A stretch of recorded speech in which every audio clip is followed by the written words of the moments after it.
Por el Padre, y del Hijo y del Espíritu Santo, amén. Bienvenidos, queridos amigos, a La Fe Cristiana, un informativo teológico de hora 60, hoy en nuestro segundo programa. Vuelvo a agradecer la presencia de Mariano Reino Buch en los controles. Mariano, ¿cómo estás? Muy buenas tardes. Buenas tardes. ¿Cómo va todo en la radio por acá? ¿Bien? Bien, gracias a Dios. Bien. Muy bien. Hemos tenido la bendición de la radio, un proyecto que vale la pena también rezar por este proyecto, porque justamente lo que busca son valores, está muy orientada también al ámbito político, pero tratando de hacernos una política pequeña, sino una política con mayúscula, ¿no? Y acá Mariano y los que forman la radio quieren que justamente también en esta idea de la televisión, de la radio, de dar valores, introducirnos en ámbitos de la teología, ¿no? Nada más ni nada menos. Así que un agradecimiento especial para todos los que pertenecen al equipo de Hora 60.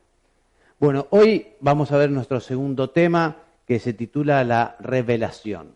Quizá ustedes sepan que revelare es una palabra que viene del latín, que quiere decir quitar el velo, ¿no? Se utiliza en fotografía, ¿no? Por ejemplo, cuando uno va a revelar unas fotos, en fin, algo que se ve en un rollo oscuro, después de la revelación, ¿no? Se ve con luces y colores.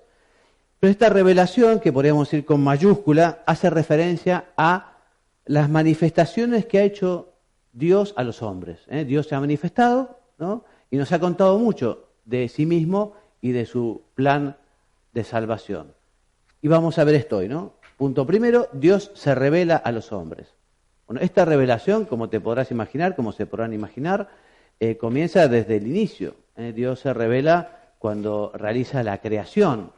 Antes los hombres no existíamos, no existía el mundo, y Dios quiso, por su inmensa bondad, sin ningún tipo de obligación, crear el cielo y la tierra, crear a los hombres, y allí comienza esa comunicación, esa revelación. Dice nuestra presentación, el primer paso de la revelación es la creación. Dios ha manifestado, o se ha manifestado a través de las criaturas, y se manifiesta a los hombres de todos los tiempos, haciéndoles conocer su bondad y sus perfecciones. Esta revelación, ya la vamos a ver más adelante, llega a su culmen, ¿no? Llega a su cima cuando es Jesucristo el que viene al mundo, segunda persona de la Santísima Trinidad, que nos viene a contar también muchas cosas nuevas para que aprendamos. Por ejemplo, el misterio de que Dios es uno, pero también tres personas a la vez. Bien, lo hemos visto en la lección pasada, en el tema pasado. El ser humano, que es imagen y semejanza de Dios, es la criatura que en mayor grado revela a Dios. Decíamos la semana pasada que Dios en su creación deja su huella, como el autor, el artista deja su huella, el pintor, el escultor. Bueno, Dios deja su huella en la creación del cielo y de la tierra, pero especialmente la deja cuando crea al hombre, que es el único ser, en fin, junto con los ángeles, ¿no? Pero que son espirituales. Los hombres son materiales además, pero tienen el alma, tienen su alma y esas potencias del alma, la inteligencia, la voluntad. Entonces Dios ha querido revelarse como un ser personal y lo hizo a través de la historia, lo hizo de un modo muy pedagógico, poco a poco, ¿no?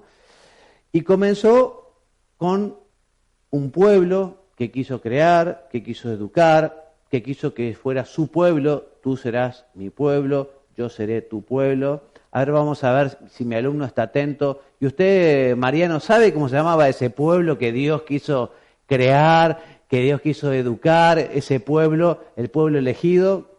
¿Cuál es el pueblo elegido? Israel. El pueblo de Israel. Ese pueblo elegido de Israel es el que justamente Dios, ¿no? Con Abraham, en primer lugar, le da, ¿no?, una tierra nueva, un pueblo nuevo. Bueno, y se fue revelando a ese pueblo poco a poco para prepararlo también para que llegara el Mesías, el Emanuel, el esperado, el deseado. ¿Quién es, Mariano, el Emanuel, el deseado, el esperado? Jesús. Bueno, tengo un alumno aquí de primera categoría. Efectivamente, el Señor Jesús es aquel que prometió ya Dios Padre, Adán y Eva, cuando fueron expulsados del paraíso, ya les prometió un Salvador. Bueno, entonces Dios se reveló y cumplió su plan de salvación mediante la misión de Jesucristo y también del Espíritu Santo. Me gustó esto de preguntarte, Mariano. ¿El Espíritu Santo es qué persona de la Santísima Trinidad? Padre, Hijo La y tercera. Espíritu Santo. La tercera persona de la Santísima Trinidad que vendrá después del Hijo. El Hijo dice, es necesario que yo me vaya, el Verbo, Jesucristo, para enviarles al Espíritu Santo, ¿no? Que llegará en Pentecostés. Jesucristo entonces reveló este misterio, te decía, de su vida trinitaria, porque hasta Jesucristo, en fin, había en el Antiguo Testamento una cierta noción en la Sagrada Escritura, pero Dios nos había revelado claramente que era uno, pero era tres a la vez. Bueno, ¿cuál es el contenido de la revelación? Bueno, la revelación tiene, por un lado, verdades naturales son aquellas que se pueden conocer con la propia inteligencia, con la propia razón. Por ejemplo, Dios nos revela los mandamientos, los 10 mandamientos. Pero el hombre con su inteligencia, sobre todo algunos, bueno, pueden llegar a la conclusión claramente que está mal robar, que está mal mentir, que está mal matar, que está mal sacarle la mujer al prójimo. Pero además de verdades naturales, también Dios ha revelado verdades sobrenaturales. O sea, verdades que uno, aunque se esforzara o esforzase, jamás podría llegar con su inteligencia a conocer. Por ejemplo, este misterio. Por eso son misterios. Misterios va más allá de nuestra inteligencia, nos supera. No nos da el disco rígido, no nos da la inteligencia. Por ejemplo, la unidad y la Trinidad de Dios. Por ejemplo, el milagro de Jesús en la Eucaristía. La virginidad de la Santísima Virgen en su concepción. En fin, son muchas verdades que nosotros las creemos. ¿Por qué las creemos? Y porque Dios la ha revelado. Y como Dios no puede engañarse ni puede engañarnos, por eso yo me adhiero. Eso es el acto de fe. La fe es creer en la revelación, en lo que Dios nos dijo. Y nos dijo cosas que podemos entender y cosas que no podemos entender. ¿Cuál es el núcleo sustancial de la revelación de Dios? Bueno, Él mismo. Él mismo, lo que nos cuenta de Él mismo, lo que lo cuenta de su plan de salvación, esa invitación que Dios hace para que nosotros también seamos parte de esta vida con mayúscula, que es la vida intratrinitaria, la vida sobrenatural. Bueno, entonces esta revelación divina se realiza de dos maneras, con palabras y obras. Dios se revela con palabras, ¿no? Y también con obras. Mariano, la semana pasada me preguntabas si los milagros eran otra manera de demostrar la existencia de Dios. Decíamos que sí. Pero también los milagros son una manera de demostrar que el que revela es Dios. El que revela es Dios. Porque no cualquiera hace milagros, ¿no? Entonces Jesucristo, cuando vino a la tierra, realiza esos milagros para justamente demostrar que Él era Dios y lo que Él decía es la revelación. Es lo que Dios quiere saber. Bien, entonces esta revelación también se comprende y se transmite como verdad y como vida. O sea, no solo es teoría, vamos a decir, sino que es vida. El que conoce el Evangelio tiene que vivir el Evangelio. Además de los signos, Dios concede su gracia. No te voy a preguntar, Mariano, qué es la gracia, porque es una pregunta no es tan fácil, ¿no? Pero la gracia es una participación en la vida divina. Vos decime si la explicación se entiende. Es como la gracia nos ayuda a ser más parecidos a Dios, más semejantes a Dios. Es como si Dios nos hiciera una transfusión de divinidad, nos transforma la gracia, nos perfecciona, nos hace más santos. ¿Se entiende? Sí. Bien, y esto es un don, el don de la gracia. ¿Qué es lo más sagrado que uno puede conseguir? La gracia de Dios. ¿Dónde conseguimos la gracia de Dios? En los sacramentos, por ejemplo. Los sacramentos nos dan la gracia, ¿no? Especialmente la Eucaristía, que recibimos al mismo autor de la gracia, a Cristo mismo. Entonces, decíamos, la revelación se realiza con palabras y obras, se comprende y se transmite como verdad y como vida. Dios, para vivir esa revelación, para cumplir ese plan de salvación, para ser fieles a lo que Él nos revela, nos concede la gracia. Hace 15 días cuando me confesé, el confesor me dijo, Juan María, pedirle a Dios la gracia. Pedirle a Dios la gracia. O sea que además de uno poner buena voluntad, además de luchar, justamente como uno es débil, bueno, necesita la gracia, que es un regalo. Y hay que pedirla, ¿no? Para muchas cosas. Por ejemplo, para aceptar la revelación. Bueno, y las revelaciones privadas, vos de esto, Mariano, ¿escuchaste alguna vez que es una revelación privada? La primera vez en mi vida. Bueno, Dios se reveló a veces a personas en concreto. Por ejemplo, Santa Margarita de Alacoque, una francesa, le manifestó lo que es toda la devoción al Sagrado Corazón, ¿no? Los pastorcitos de Fátima, si te suena, ¿no? La Virgen también que se revela. Bueno, estas revelaciones no transmiten ningún contenido nuevo, porque ya la revelación con mayúscula de Dios llegó a su culmen y terminó. Lo que sí, estas revelaciones privadas lo que hacen es recordar y explicar y exhortar sobre cómo vivir la revelación de Dios. Bueno, Mariano, te voy a hacer una pregunta difícil. A ver. Si yo te preguntara, decime, ¿y dónde está la palabra de Dios, la voluntad de Dios? Dios se manifestó, está bien, Dios se reveló, pero ¿dónde está? ¿Cuál es el depósito de la revelación? Las Escrituras, se me ocurre. Las Sagradas Escrituras. Las Sagradas Escrituras y también la tradición. Allí está el depósito de la revelación.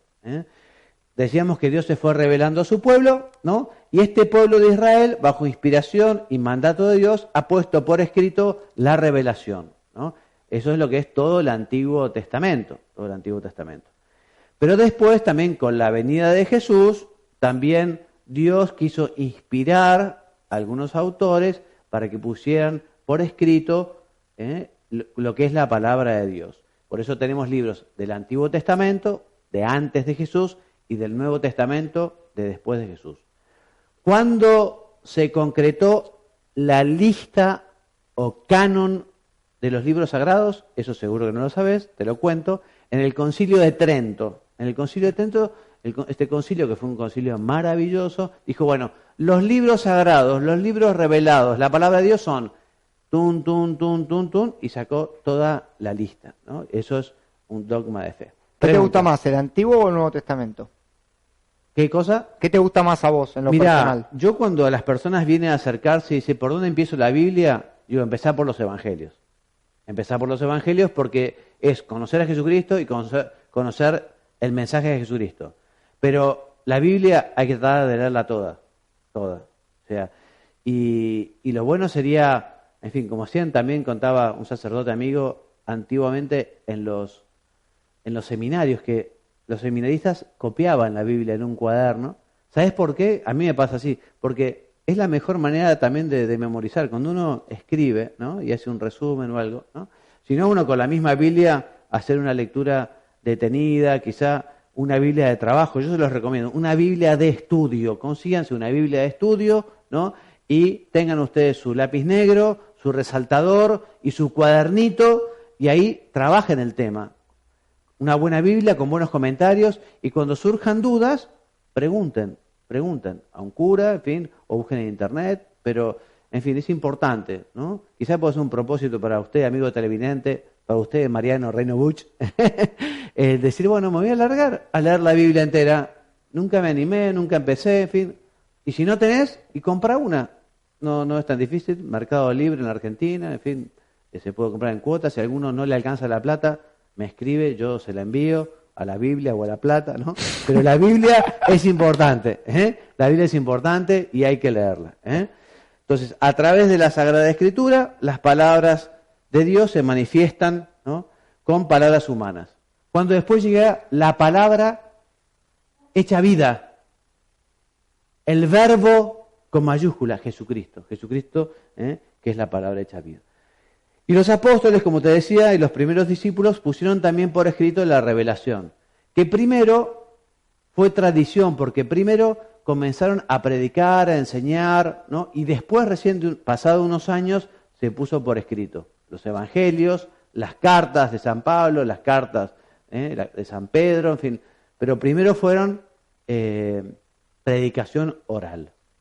Estas escrituras de Israel dan testimonio del Dios único y verdadero, creador del cielo y la tierra, Y lo hacen particularmente los libros sapienciales, que nos hablan mucho de la creación. Sabiduría, Coelet, Proverbios, Siráchide. Bien, ¿quién es el autor de la Sagrada Escritura? Mariano. El autor es, por un lado, Dios, pero también el escritor sagrado, el hagiógrafo, también es autor de la Biblia. Es un autor inspirado por el Espíritu Santo que escribió todo y solo lo que Dios quiso. En la Escritura no hay error. Evidentemente hay que saber leerla, de esto vamos a hablar ahora. Y además la Biblia se interpreta por la Biblia. O sea, el peor fundamentalismo, el peor error es decir, no, pero la Biblia dice, y uno saca un pedacito de la Biblia y así. No me hagas una interpretación literal. Sí. Traigo a colación una experiencia quizás personal que tiene que ver con la clase anterior, con los que no creen, con los que les falta eso, y algo que se relaciona con la Biblia, que es que se plantea siempre la discusión en torno a que es una linda novela para muchos. Una linda novela. Que está escrita en torno a una ciencia ficción o relacionado a otras cosas, ¿no? Digo, ¿cómo quizá plantear una respuesta a eso? Mira, te puedo decir que hay muchos libros de la Biblia que son históricos, ¿no? No con una historia como se entiende ahora, digamos, en el sentido de que la historiografía actual, las fechas son muy importantes, sino que son libros de historia porque se cuentan temas verdaderos, pero a veces se cuentan de una manera catequética, para que la gente entienda. O sea, Adán y Eva ofendieron a Dios, pecaron por soberbia, se rebelaron, quisieron ser como Dios. Ahora, que haya habido un árbol o una manzana, eso no es una manera de explicar cómo fue este hecho que es real y verdadero, ¿no? Por eso, a todos esos que critican la Biblia, yo les diría, primero estudia un poquito algo, ¿no? Porque es muy fácil criticar, porque uno no tiene la más remota idea, ¿no? Entonces, primero, enterate, lee, busca, aunque sea en Wikipedia, digamos, ¿no? Busca en Wikipedia qué es la Biblia y fíjate, y ahí ya vas a tener por lo menos un panorama de cuáles son los libros de la Biblia, cuáles son las partes de la Biblia, cuál es el sentido de la Biblia, vamos a verlo ahora, cuáles son los géneros literarios de la Biblia, porque un periódico, un diario, no lees igual una editorial que los chistes o que los clasificados, ¿no? O sea, cada libro, una cosa es la poesía, otra cosa es la historia, otra cosa es la ley, ¿no? Entonces hay que saber leer la Biblia. Por eso también la Iglesia nos orienta en la lectura de la Biblia. Me estoy adelantando, porque justamente el error protestante de Lutero es cada uno lee la Biblia e interpreta a su manera. Entonces los católicos dicen, no, nosotros leemos la Biblia como la Iglesia nos enseña, porque la Iglesia recibió de Jesucristo el mandato de enseñar y ser maestra. Entonces justamente la Iglesia nos enseña. Pero bueno, me estoy adelantando. Por ahora vamos a seguir adelante y a decir que los autores, el hagiógrafo es un autor inspirado, que usaron su propio lenguaje, sus propias facultades, pero están inspirados por el Espíritu Santo, ¿no? También decimos que el Concilio Vaticano II, en su documento Dei Verbum, que la Dei Verbum es la que habla sobre todo de la Biblia, dice que los libros de la Escritura enseñan firmemente, con fidelidad y sin error, la verdad que Dios quiso consignar en las Sagradas Escrituras. Por eso también es bueno acercarse con piedad a la Biblia, diciéndole al Espíritu Santo que también nos hable y nos muestre y nos diga, ¿no? San Agustín, por ejemplo, decía que cuando uno va a misa y va a escuchar las lecturas, que piense que son cartas que Dios le escribe a uno. Mariano, ¿cuándo fue la última carta que vos recibiste del correo argentino? Quizá no recibiste nunca ninguna carta. Como carta ninguno, paquete sí. Paquete sí, ¿no? Bueno, antes, los viejos, recibíamos una carta. Y recibir una carta, nombre de uno, con el remitente, una cosa extraordinaria, ¿no? Uno le daba muchísima importancia a una carta, ¿no? Entonces, así decía San Agustín que teníamos que tratar de leer la Escritura y decir, bueno, ¿qué me está diciendo Dios a mí y ahora con la Sagrada Escritura? Bueno, para comprender correctamente la Sagrada Escritura tenemos que tener en cuenta los sentidos y los géneros literarios. Mariano, léeme cuáles son los sentidos de la Escritura. Literal y espiritual. Perfecto. Entonces, literal, entender algo literal es tal como está allí escrito, ¿no? Espiritual, en cambio, ¿no? Puede ser alegórico, o sea, con un sentido simbólico, o con un sentido místico, anagógico, o un sentido moral, ¿no? Que me dice que esto está bien o esto está mal. Entonces, hay que ver en qué sentido. Como cuando una persona, pero vos, ¿en qué sentido me lo estás diciendo? ¿No? ¿En qué sentido? O sea, ¿me estás hablando con ironía o me estás hablando directamente al punto? O sea, los sentidos de la escritura. Y también los géneros literarios, ¿no? Porque una cosa es un libro histórico, otra cosa es un libro como el de la sabiduría, que es poético, una cosa es un documento legal, ¿no? O sea que a cada libro hay que leerlo según su género. Bien, les decía, la Sagrada Escritura debe ser leída en la iglesia, o sea, a la luz de su tradición viva y de la analogía de la fe.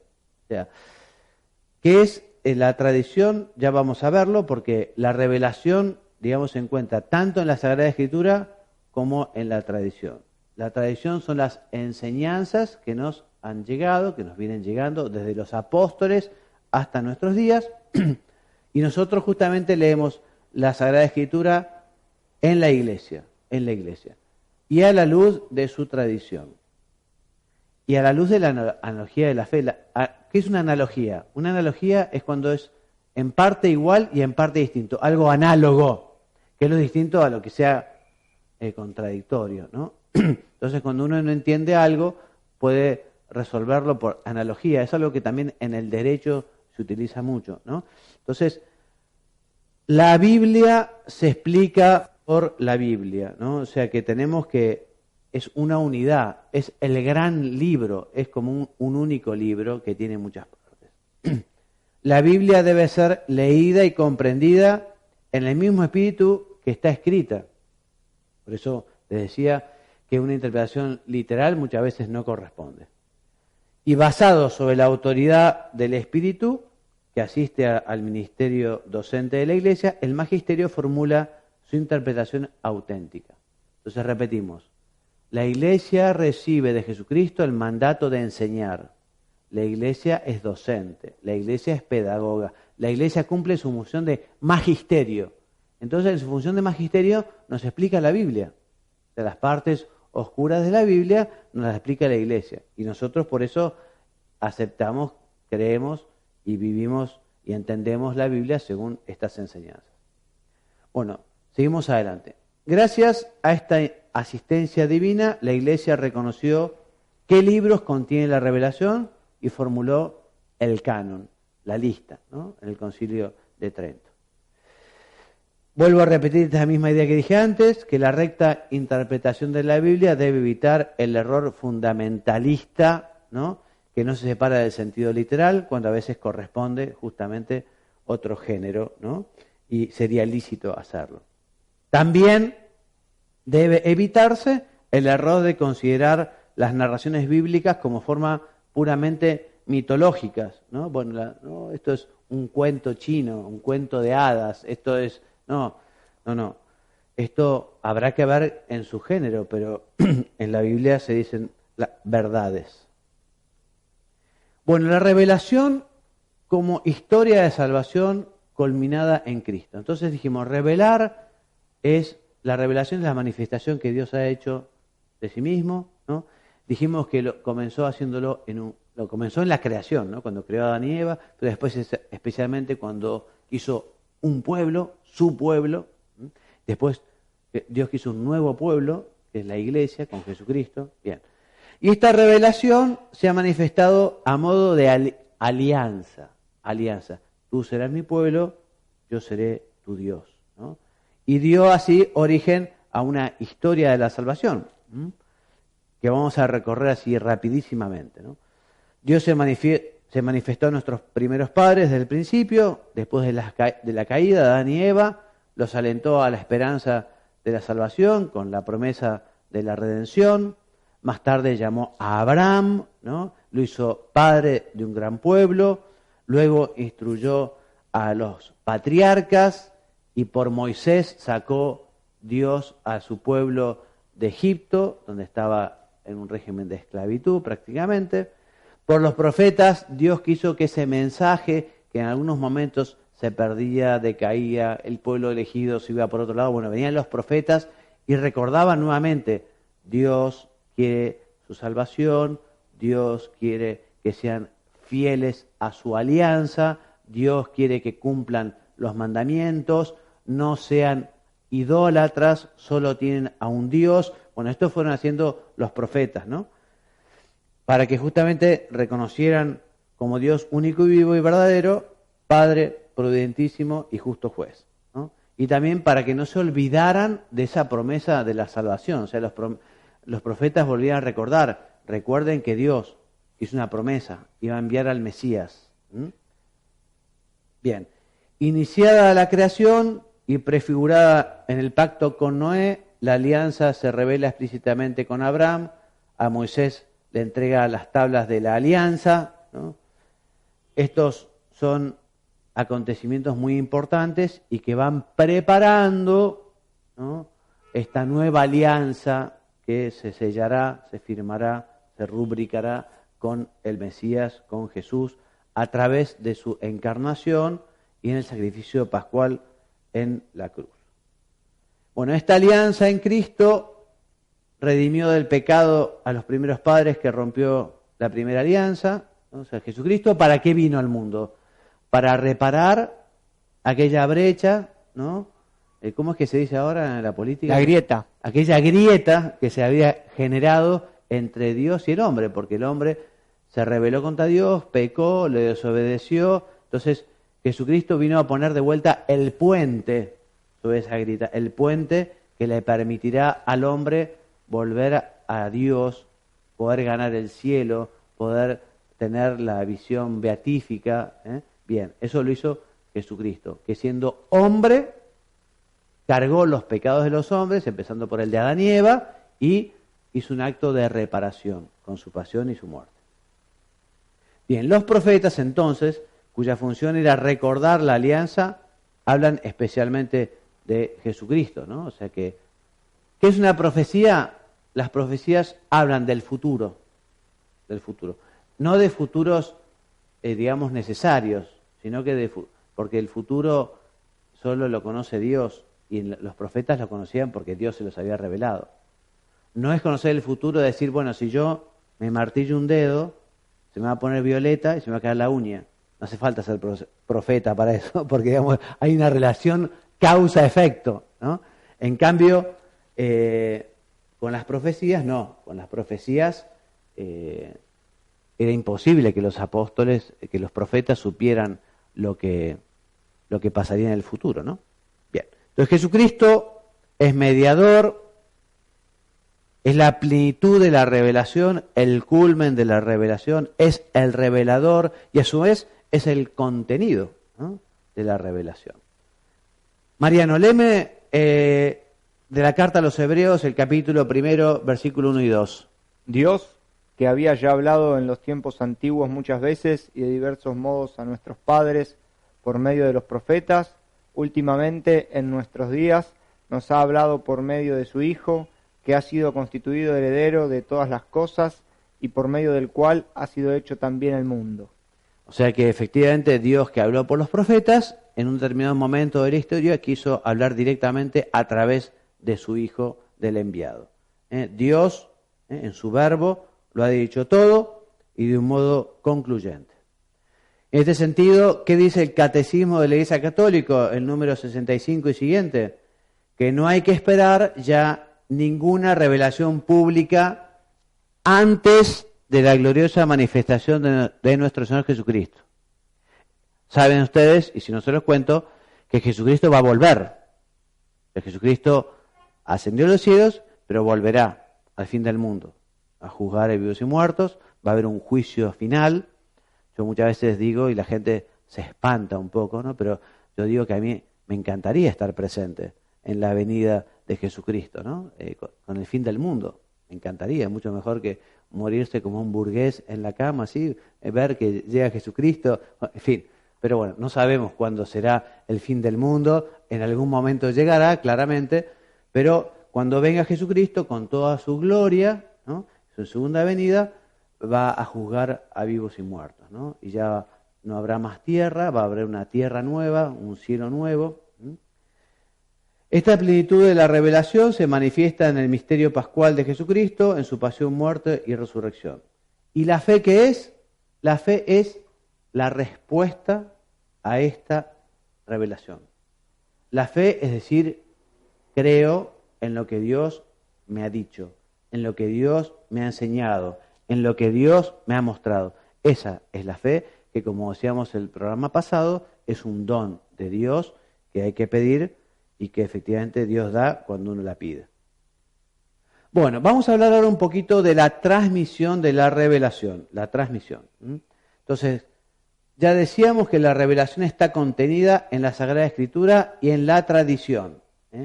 Tanto Sagrada Escritura como tradición constituyen un único depósito. Son interdependientes, o sea que la tradición transmite e interpreta las Escrituras y esta verifica y convalida cuanto se vive en la tradición.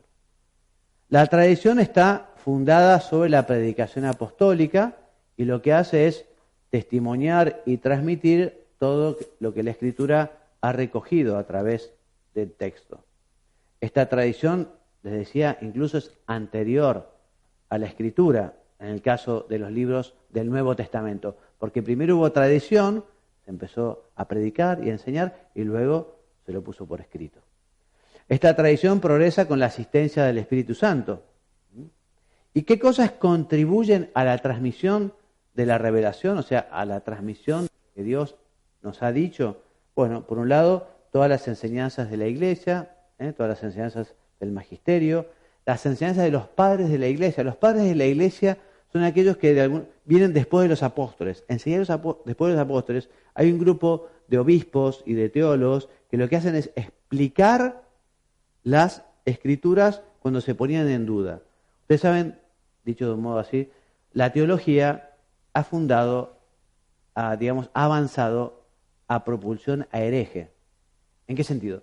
Cuando viene una persona y decía algo que no era lo que Dios había revelado, no era lo que estaba en la Escritura, entonces, si era algo superior, más importante de lo que el obispo podía responder, se reunían en concilio los obispos, ¿no? Así empezaron los concilios, y estudiaban el tema, profundizaban. Decían, esto que dice fulano de tal no tiene nada que ver con el mensaje de Jesucristo, sea anatema sit, ¿no? Y se decía que, bueno, entonces los padres de la Iglesia justamente fueron los primeros que empezaron también a responder unas cuantas herejías trinitarias, cristológicas, mariológicas, en fin, y a decir cuál era la auténtica verdad.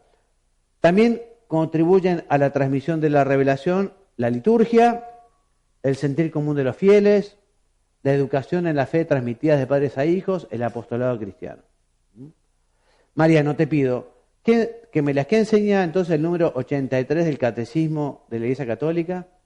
La tradición apostólica debe distinguirse de las diversas tradiciones teológicas, litúrgicas, disciplinares, etcétera, cuyo valor puede ser limitado e incluso provisional. Pues no hay que confundir lo que es la tradición en la Iglesia con diversas tradiciones con minúsculas, ¿no? O sea, maneras de ver la teología o la liturgia, son cosas distintas. ¿Cuál es el objeto de la transmisión de la revelación? Bueno, lo dijimos hace un rato, lo repetimos ahora.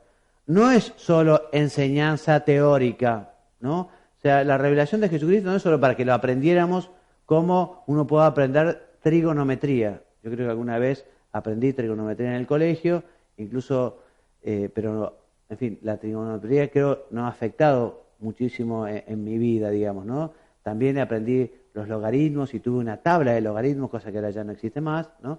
Pero, no sé, mucho en mi vida no me afectó. En cambio, la fe sí nos tiene que afectar, porque no es solo una teoría como un teorema matemático, sino que tienen que encarnarse lo que es la fe, lo que es la enseñanza de Jesucristo.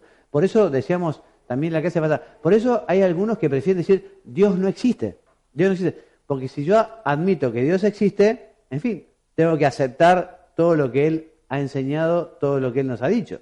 Bien. Entonces, no es solo una teoría. Se transmite la invitación al encuentro con Cristo. Y el encuentro con Cristo también exige vivir de una determinada manera. Por eso dice acá abajo, la revelación es fides et mores en latín, que quiere decir fe y costumbre, doctrina y conducta. Por eso, digamos, quienes no viven la fe, posiblemente la pierdan, porque eso es verdad que aquellos que no viven como piensan, terminan pensando como viven. Entonces, digamos, teoría y práctica de la fe tienen que ir de la mano. Bueno, respecto del magisterio de la Iglesia, que es custodio e intérprete autorizado de la revelación. Ya el título nos está diciendo mucho. Recordamos que el magisterio es la función de enseñar que tiene la Iglesia. Entonces la Iglesia recibió de Jesucristo, ¿no?, el mandato, la función de cuidar la Sagrada Escritura, la revelación, e interpretar. Lo dice el Concilio Vaticano II en la Dei Verbum número 10, un documento muy importante. Si ustedes quieren profundizar en temas que tienen que ver con la Sagrada Escritura, pueden leer la Dei Verbum. Si no, empiecen por lo que es el Catecismo de la Iglesia Católica sobre la Sagrada Escritura, que es cortito, pero muy condensado y muy claro también. Mariano, ¿qué dice entonces el número 10? El oficio de interpretar auténticamente la palabra de Dios escrita o transmitida ha sido confiado exclusivamente al magisterio vivo de la Iglesia, cuya autoridad se ejercita en nombre de Jesucristo. Muy bien, esto está claro, ¿no? Entonces que el magisterio de la Iglesia es un servicio a la palabra divina y tiene como fin la salvación de las almas. El magisterio no está sobre la palabra de Dios, sino que la sirve, enseñando solemnemente lo que ha sido confiado por mandato divino y con la asistencia del Espíritu Santo. Estas enseñanzas del magisterio de la Iglesia representan el lugar más importante donde se encuentra contenida la tradición apostólica. Así que forman una unidad la Sagrada Escritura y la tradición y el magisterio. Digamos, es algo que van muy unidos. Ninguna de estas realidades puede subsistir sin las otras. ¿Se entiende, Mariano, no? Yo pienso que esto es claro, ¿no? Esto está claro, sí. Bien, entonces el fundamento de esta unidad es el Espíritu Santo, evidentemente. Te decía, en lo que tenemos acá, cuadro de Martín Lutero, decíamos cómo efectivamente las iglesias protestantes quisieron seguir la sola escritura, o sea, sola escritura y cada uno lo interpreta, ¿no? No aceptaban la interpretación del magisterio, la interpretación de la Iglesia, ¿no? Y esta posición obviamente generó una gran dispersión y una gran división entre las distintas confesiones protestantes, ¿no? Bien, entonces, fundada sobre las promesas de Jesucristo acerca de su indefectibilidad, la Iglesia tiene sujeto de una infalibilidad indocente al enseñar el depósito revelado. ¿Qué quiere decir esto? Que la Iglesia, cuando habla de un modo solemne, y así lo expresa, ¿no?, sobre temas que tienen que ver con la verdad, con la doctrina, con la Sagrada Escritura, ¿no?, tiene justamente el privilegio de gozar de la infalibilidad.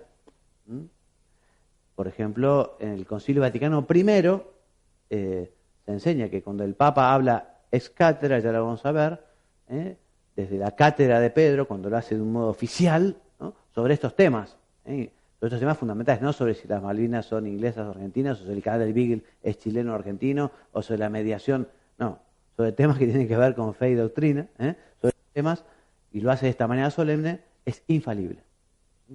¿Es la única manera? No. También es infalible cuando los obispos se reúnen en congreso ecuménico en unión con el Papa y hablan de manera solemne sobre algún tema.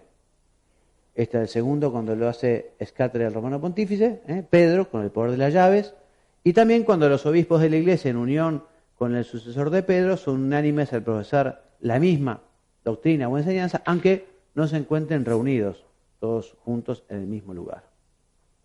Estamos a 3 minutos, ¿no?, de la hora, ya nos falta poquito. Entonces, ¿todas las enseñanzas de la Iglesia son infalibles? No todas son infalibles. Dijimos cuáles eran infalibles. ¿Y la predicación de los obispos es infalible? La predicación de los obispos no goza del carisma de la infalibilidad, pero todos los fieles estamos igualmente obligados a una respetuosa obediencia, así como debemos también observar las enseñanzas provenientes del Colegio Episcopal o del Romano Pontífice, aunque no sea, digamos, un magisterio sobre fe y doctrina o magisterio ex cátedra. Y con esto vamos terminando. Respecto de la inmutabilidad del depósito de la revelación. Hemos dicho, la revelación finalizó con la muerte del último apóstol. El culmen de la revelación fue Jesucristo. Las revelaciones particulares que vinieron después no agregan nada nuevo, lo explican. Pero eso no quita que uno pueda entenderla mejor. Por ejemplo, uno tiene un brillante maravilloso, según cómo vaya rotando el brillante, descubrirá nuevos brillos. Entonces, la verdad de Jesucristo ya está. Ahora, podemos comprenderla y profundizar en su entendimiento. Y justamente es lo que busca también la teología, poder explicar con mayor claridad y profundizar lo que ya está revelado. Por eso repetimos, la enseñanza dogmática de la Iglesia está presente desde los primeros siglos. Los principales contenidos de la predicación apostólica fueron puestos por escrito, dando origen a las profesiones de fe, que son los credos, ¿no? Creo en Dios Padre Todopoderoso, en fin, que todos los que se bautizaban, todos los que reciben el bautismo, también creían en estas cuestiones. Creo que ya estamos a la hora, ¿no? Cuando el magisterio propone un nuevo dogma, no está creando nada nuevo, sino solamente está explicitando, está rubricando ese contenido que ya estaba revelado. Y con esto termino. ¿Y cuáles son los factores de desarrollo del dogma? Son los mismos que hacen progresar a la tradición, o sea, la predicación de los obispos, el estudio, la teología, la oración, la meditación, en fin. Hoy hasta aquí llegamos, siendo la hora. La biografía básica de esta lección fue el Catecismo de la Iglesia Católica, números 50 a 133, del Concilio Vaticano II, la Dei Verbum, y de Juan Pablo II, la Fides de Ratio. Hasta aquí llegamos. Muchas gracias por la compañía. Si Dios quiere, la semana que viene, a la misma hora, en hora 60. Me despido enviándoles la bendición. Que Dios los bendiga y los haga muy santos. Amén.